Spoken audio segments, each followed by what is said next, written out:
Next up is Jeff Niermeyer, who's the Director of Public Utilities for Salt Lake City, and a lot of the initial spill fell on his shoulders to deal with. So we're going to hear about that as soon as I can find the presentation.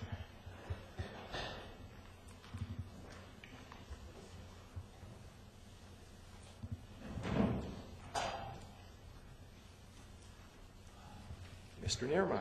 Thank you. Where's your up and down keys? That's easy enough. Good morning. It's kind of like being under interrogation with that light. So, again, my name is Jeff Niermeyer, and I'm the Director of the Salt Lake City Department of Public Utilities. And under my portfolio, I'm responsible for watershed protection, drinking water for the city of Salt Lake, and actually a good portion of the eastern bench of Salt Lake County, wastewater and stormwater.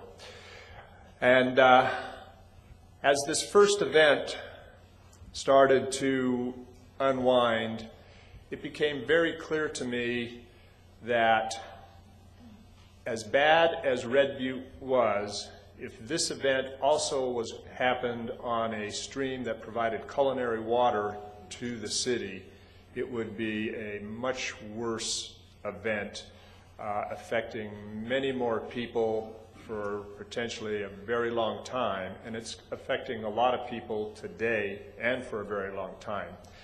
And as an engineer, I tend to put things in blocks because that's what I do.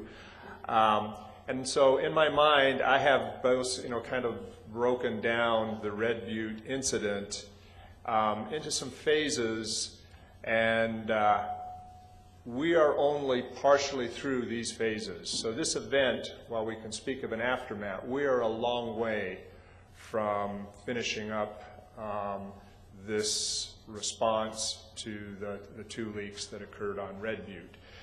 And initially we had, the early, what I call the early response. That's where Carl and his guys were out there, commandeering the backhoe, doing what they can do to get it stopped. And then as the event progressed, it moved kind of more to a containment, figuring out why it's leaking, slowing down the leak, getting it under contained. And after that went on for weeks and months, then they started on the cleanup. So how do we then start to restore this stream to its condition pre-spill? And we are not yet done with the cleanup. The bulk of it has been done, but I know you will hear this sometime today from affected property owners. There are still some segments of the stream that, because of challenges with rights of ways and properties, have been difficult to get in and assess and make a difference. Some of the restoration has begun, and as David pointed out, there are some ongoing monitoring that has occurred, but there's also obligations that Chevron has to continue. And then I think the biggest thing that we have really is what can we do as a community, what can we do as the city, and what can we do in association with the regulatory partners to prevent events like this from occurring in the future. So when this event was unfolding, I kept saying to myself, if this happened on one of the drinking water supply streams, and Red Butte, it's a beautiful stream, it's a great treasure and asset to our community, runs through some great neighborhoods, but it is not used as a culinary drinking water supply, so we don't pull that. But all of us here in Salt Lake City, and probably a lot of people don't appreciate that, but our drinking water comes from as far away as the West Fork of the Duchesne River. We get water off of the Weber River. We get water off of the Provo River.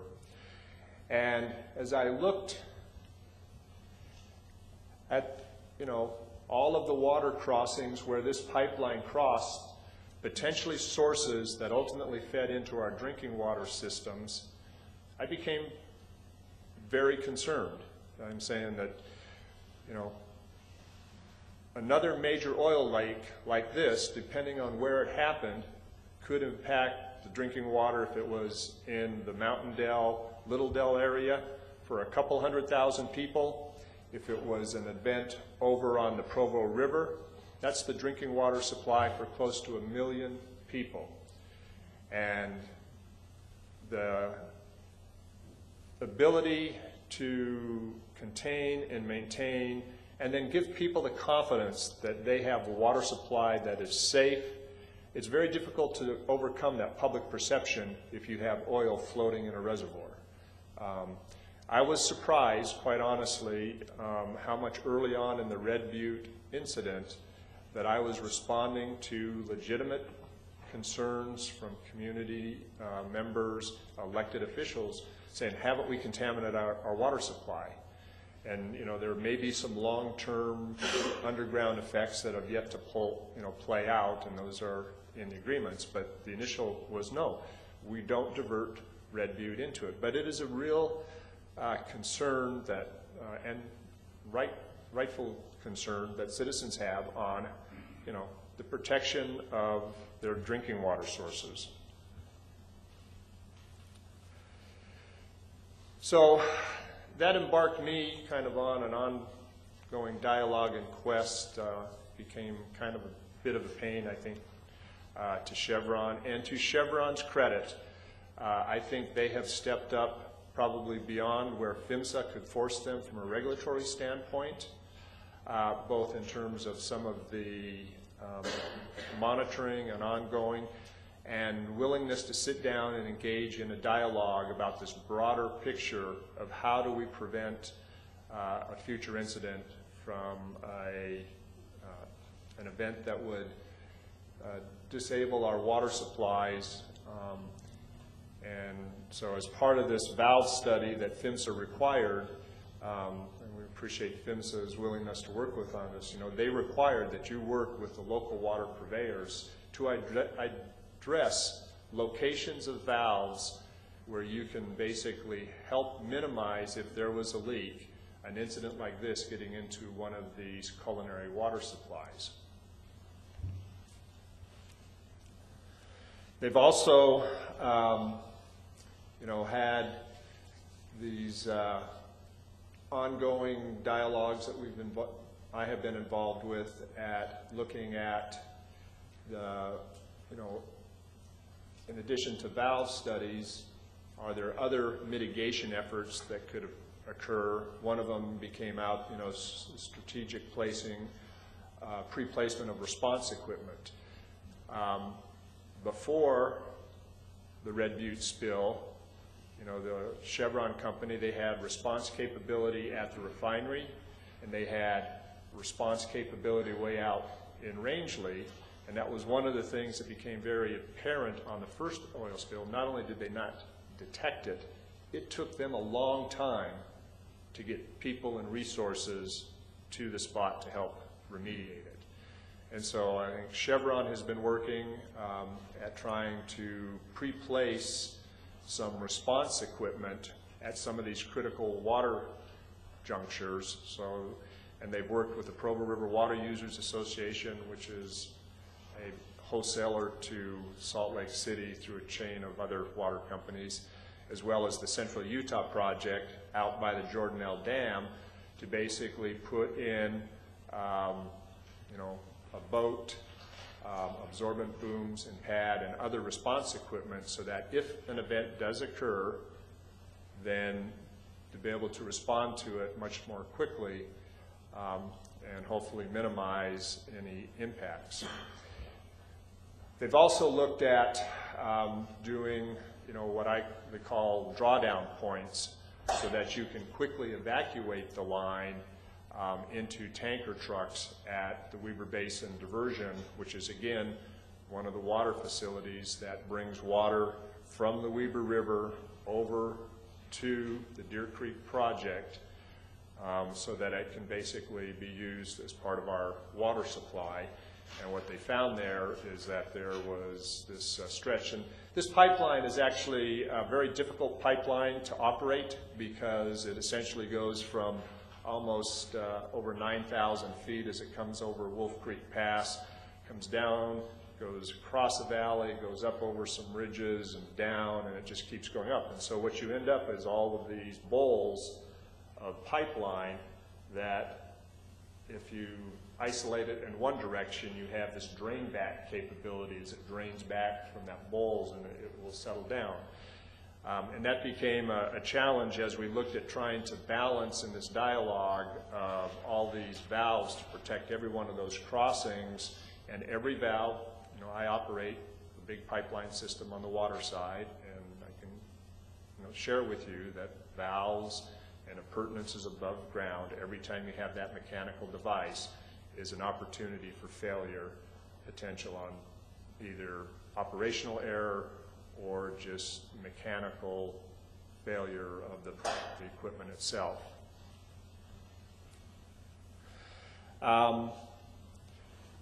They've also, Chevron, as a result of this dialogue, has been engaging with field training exercises with the water agencies that would respond to this. So this last year, there was this in-the-field event where they actually, you know, deployed stuff and looked at trying to drag it out across water bodies to be able to begin that training. If you look then at, you know, where we're at on Red Butte Creek itself, is they've done a good part of the cleanup.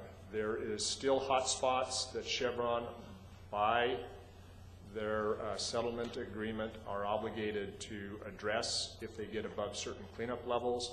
There are certain areas that, because of these property issues that are being worked through, that Chevron is still obligated to address and ongoing.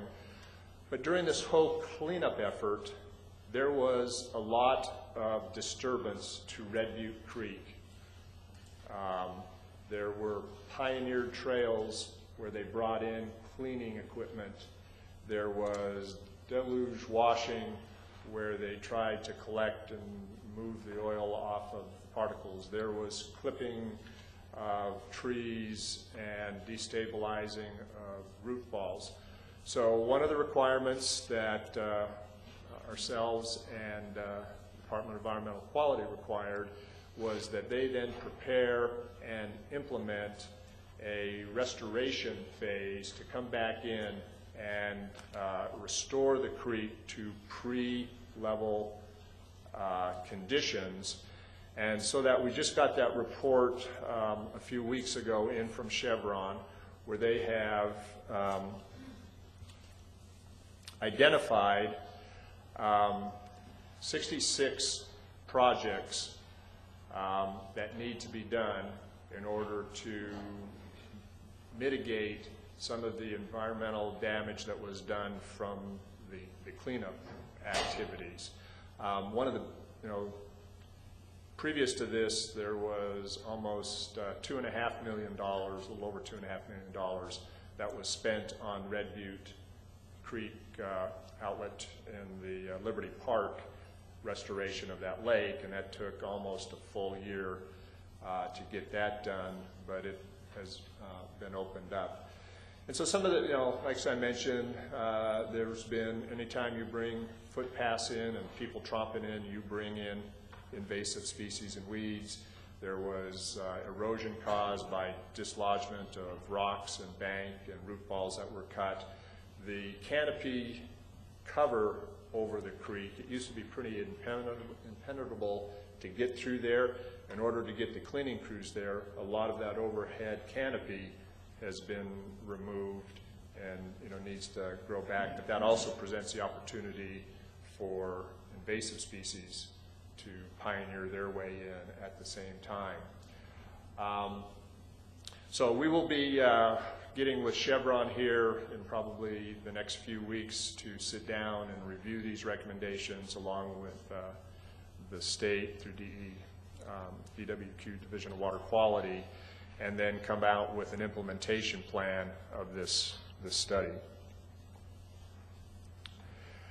There has been as Dave mentioned, a lot of changes in how Chevron responds to information that there may be a leak. So they have done a fundamental overhaul of their leak detection program. Their response protocol used to be, if we get an indication of a leak, we're going to go out and see if we can find it first, and then we'll start to shut the pipeline down. Their new protocol is, if we have an indication of a leak, we'll shut the pump station down, and then we'll go out and see if we can confirm that that's leaking. So that was a fundamental shift.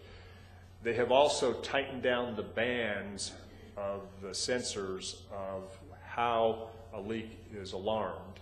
And as you know, there's a danger in that, as Dave alluded to. If you get a lot of false alarms, then people will come complacent to that. And so there's a balance that can be achieved in there. But the first and the second event, Chevron actually detected the second event because of this tightening down of their protocols and responded. And so again, there's been actions like that.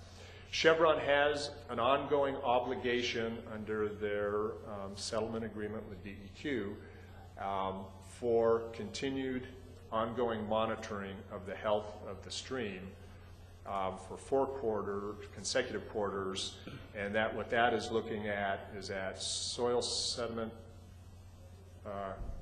contamination, water column, and then macroinvertebrate populations to make sure that they're recovering. And not only do they do it here, but they also do it on parallel streams so that they can then not use that it was another environmental factor that's not allowing the recovery of this stream. Once they pass that phase, and they're working on it, and I don't know if it will be submitted fairly soon, is a long-term management plan or monitoring plan that they will have to do, and I think, John, that's supposed to be delivered soon. Yep. So, and again, Chevron has this ongoing obligation that if hot spots are determined, so if people are out there working in the yard, a utility company is out there, and they come across a hot spot, Chevron is obligated to respond. So they're not essentially off the hook. So in addition, I was running out of time, in addition to this obligation to work, Chevron was also fined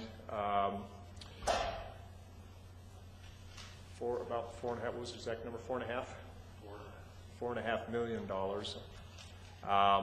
of which $3 million went back into supplemental environmental enhancements projects. So these are projects, and there were 17 submitted. The state in there went through the process, funded 13 of those, and they're designed not so much to clean up, not to restore the damage that was done, but to enhance the environment above and beyond where it was pre-spill, to basically kind of give back to the community, so to speak, some measure of improvements to the ecological system as essentially penalty for the transgressions that happened with this pipeline.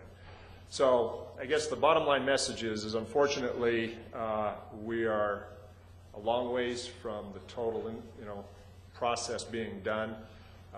There's still ongoing work with PHMSA, there's ongoing work for restoration, there's ongoing monitoring, and there's still ongoing spots that have not quite yet been addressed, and they're working their way through these property issues to get to that. So, thank you.